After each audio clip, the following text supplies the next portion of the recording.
morning. Ito, araw-araw po nag-harvest kami mga idol, linuluto namin para sa mga bisita. Ay, kukuha pala tayo ng santol doon.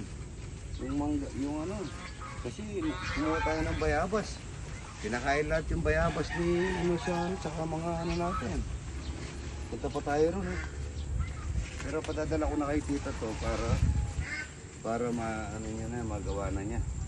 Sabagay, kakakapi lang na matatanda, ano? Tsaka pandasal. Dito mga idol, libre kape, libre pandasal, libre pamamasyal. Mga idol, good morning, good morning. Hoy, yung mga fake account, magpitas kayo ganito. Magpakain kayo ng kapwa-tao ninyo, huwag kayo magnakaw. Magnanakaw kayo. Papakain nyo sa pamilya nyo yung nakaw. Yung soro na yan, isa pa rin yan eh, no?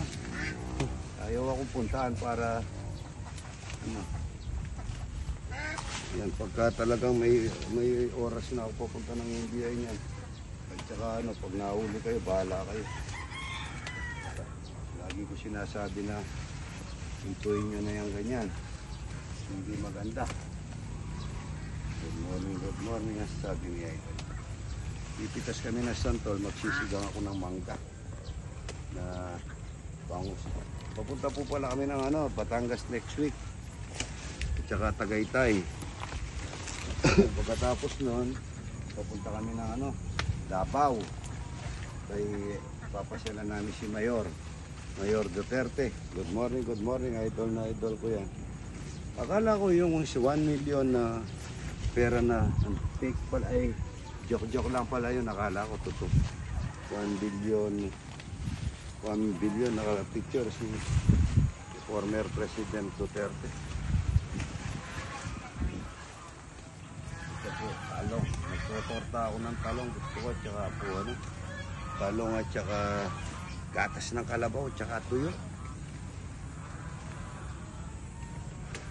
Ayan, okra.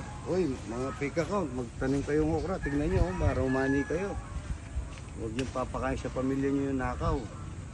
Puro na lang kayo nagnanakaw ng account. Ayan. No. Maya-maya dito. Marami pang views sa kanya. Mayroon pa nga. Ba't pinapayagan ng Meta yun? Ano? Hindi nila sarili. Na ano niya, ano? O magaling silang IT. Good morning, as sabi niya ito.